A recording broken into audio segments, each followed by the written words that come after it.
Bonjour à tous, j'espère que vous allez bien.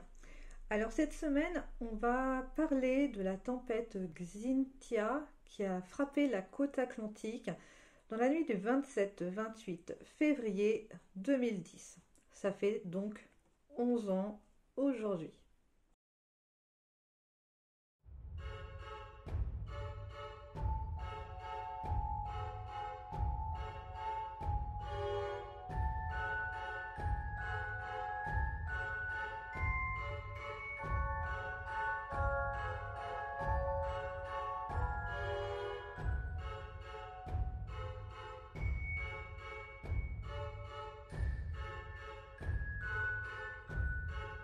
Alors, la tempête Xynthia a été détectée dès le 23 février.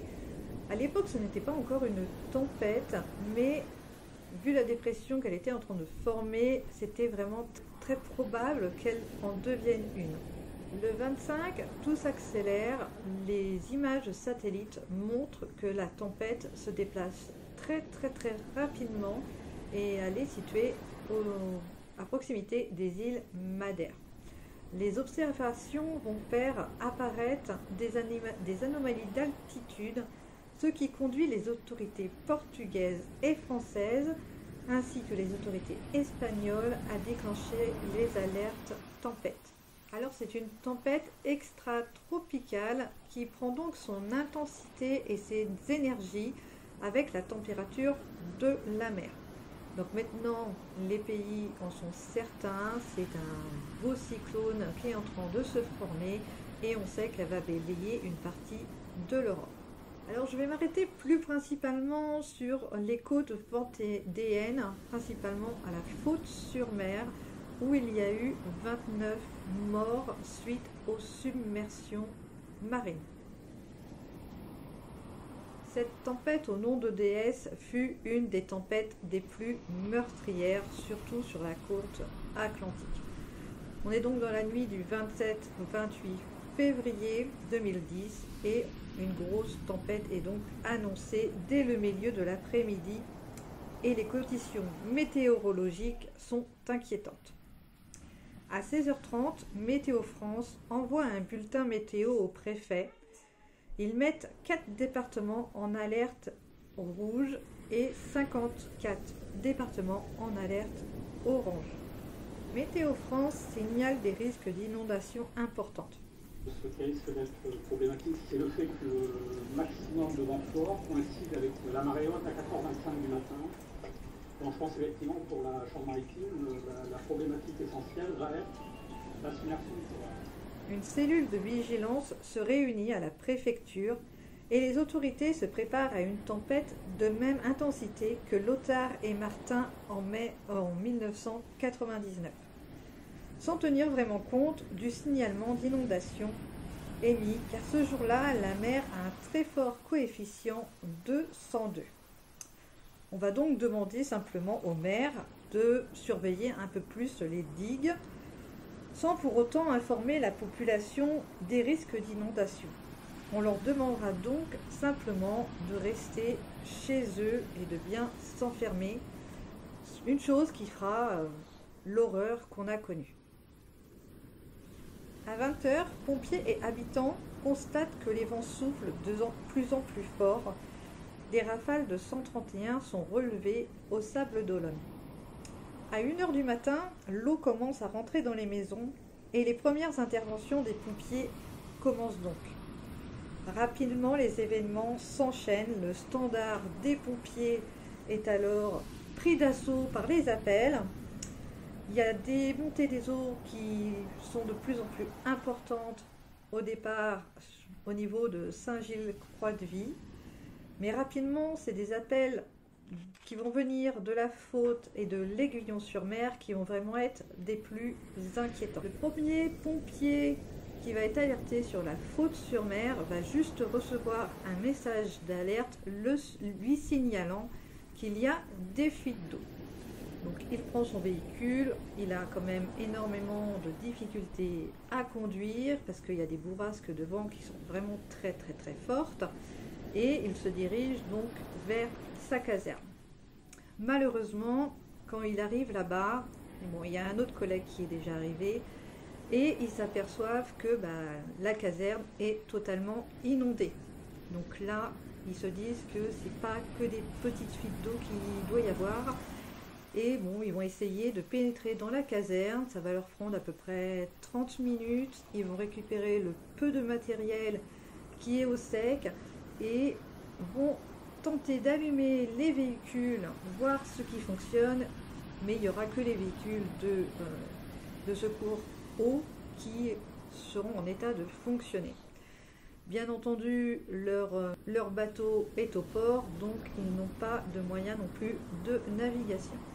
Ils vont ensuite donc commencer à se diriger vers les points d'appel, mais c'est vraiment très très compliqué pour eux puisqu'ils ne voient que de l'eau, ils ne voient plus la route. Il faut donc faire attention de ne pas tomber dans une bouche d'égout, de ne pas heurter des détritus qui sont en train de flotter, parce qu'il y a vraiment de tout. En plus, il fait nuit. C'est vraiment très très compliqué de se déplacer.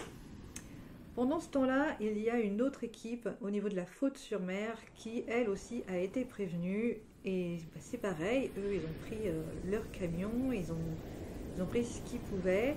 Et ils n'avaient même pas de moyen de communication avec l'autre antenne de pompiers. Et, la Faute étant une presqu'île, il était impossible pour eux de rejoindre donc le continent, le pont étant submergé d'eau. Donc les pompiers vont commencer à aller de plus en plus loin et de voir en fait l'eau de plus en plus haute. Et il y a des pompiers qui vont d'un seul coup voir une masse blanche se déplacer et ils vont s'apercevoir que c'est une vague qui arrive, donc ils prennent conscience que c'est très très très grave. Leur camion d'ailleurs va être secoué suite à cette grosse vague et petit à petit ils vont commencer à voir les gens sur les toits des maisons appeler au secours.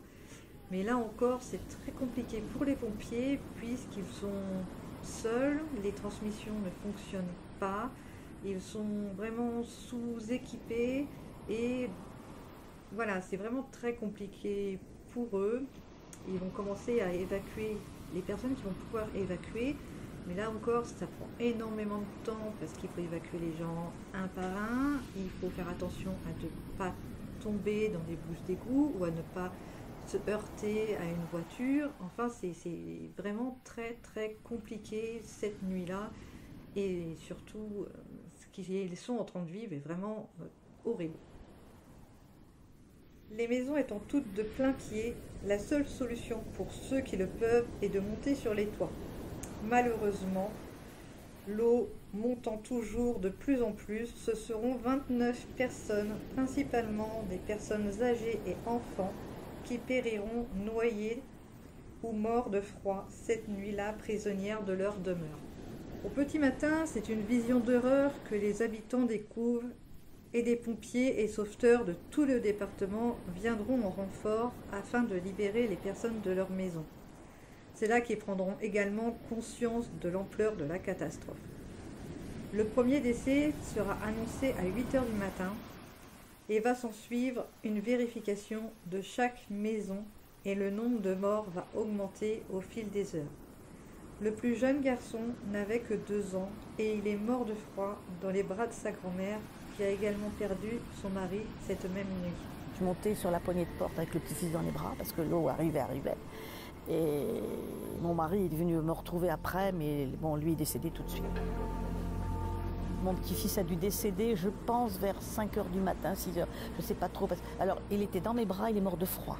C'est en tout 765 personnes qui seront secourues, 120 élitreuillages, 250 sauvetages et 400 mises en sécurité. Un mouvement de solidarité incroyable va s'en suivre rapidement. Tous les sinistrés seront pris en charge. Suite à cela, des enquêtes vont être menées et des mesures afin que ce style de catastrophe ne se reproduise plus vont être prises. Pour la première fois, le gouvernement instaure un plan de déconstruction et rachèteront toutes les maisons situées en zone de danger. Ces 600 maisons qui seront rasées à la Faute-sur-Mer et 180 dans le village de Charon qui a subi des dégâts également cette nuit-là. Aujourd'hui, à la Faute-sur-Mer, à la place du lotissement, a été construit un golf et des espaces de jeu pour enfants. Le maire René Maratier, quant à lui, verra un procès entamé envers lui, ainsi que pour son adjointe à l'urbaniste Françoise Badin, qui a vendu 114 terrains dont elle était propriétaire, signant ainsi des permis de construire en zone inondable. Il y aura également son fils, Philippe Badin, agent immobilier et président de surveillance de digue, qui sera également mis en examen. Lors du premier procès, le maire sera condamné à 4 ans de prison ferme, son adjointe à 2 ans et à 75 000 € d'amende. Son fils, Philippe Badin, sera quant à lui condamné à 18 mois de prison ferme. Ils feront appel. Le 4 avril 2016, le verdict tombe. Le maire sera condamné à 2 ans de prison avec sursis pour homicide involontaire. Pour son adjointe et le fils de l'adjointe, eux seront relaxés. Je vous ai principalement parlé de la Faute-sur-Mer, mais il y a eu également d'autres victimes, et principalement 12 en Charente-Maritime. Et en tout, il y a eu plus de 100 blessés et des morts et blessés dans toute la France. Aujourd'hui, cela fait donc 11 ans que cela a eu lieu. Cependant, cette nuit-là et les jours d'après resteront gravés dans ma mémoire.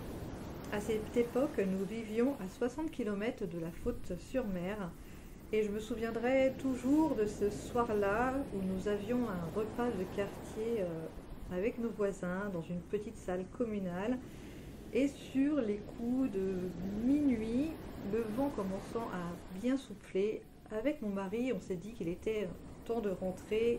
On savait qu'il allait avoir une tempête, mais on ne savait pas l'intensité de celle-ci. Et une chose nous a énormément surpris en quittant la salle, on s'est fait la même réflexion. Le vent était vraiment très très chaud pour un mois de février, c'était vraiment très surprenant. Alors, un vent si chaud n'était vraiment pas bon signe pour moi, et ça s'est vite confirmé dans la nuit. Le vent est devenu de plus en plus violent, nous avions donc tous très peur. On s'est retrouvés les enfants avec nous dans le lit. Il y avait du bruit tout alentour de la maison, et c'était vraiment, on avait l'impression qu'à tout moment le toit de la maison allait s'envoler. Puis l'électricité coupa, et au petit matin ça s'est un petit peu calmé, et c'est là qu'on a réussi un petit peu à dormir, mais la nuit a vraiment été très très courte parce que c'était vraiment horrible ces bruits qu'il y avait. Nous, on était en sortie de quartier, derrière c'était vraiment que des champs, donc on se prenait les vents vraiment en pleine face. Enfin, c'était très impressionnant, et cette nuit-là, on ne l'oubliera pas. Donc, n'ayant plus d'électricité, c'est en prenant la voiture le matin pour aller faire le plein de piles et de bougies, parce qu'on s'imaginait bien que ça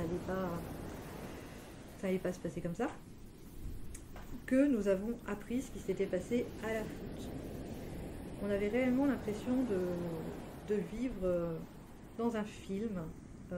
J'avais du mal à réaliser qu'une telle chose pouvait arriver aussi près de chez moi. C'est 2 jours plus tard que lorsque nous avons retrouvé l'électricité, que nous avons pu constater ce qui s'était réellement passé à la Faute. Les images étaient vraiment, à dire extraordinaires, mais dans le sens choquante. Enfin, c'était incroyable de voir ça. En fait, tout était submergé. On voyait que le toit des maisons. Enfin, c'était vraiment une vision d'horreur. Et en voyant encore les images aujourd'hui, et en vous faisant cette vidéo avec les recherches que j'ai faites, j'en pleure tout le temps. C'est tellement été une expérience traumatisante, je pense. Et encore, nous, on a été que faiblement impactés. Mais c'était un bout de chez nous quand même. La Faute-sur-Mer, c'est très touristique, c'est un village de vacances. Donc on était vraiment très touchés par tout ce qui s'était passé à cet endroit-là.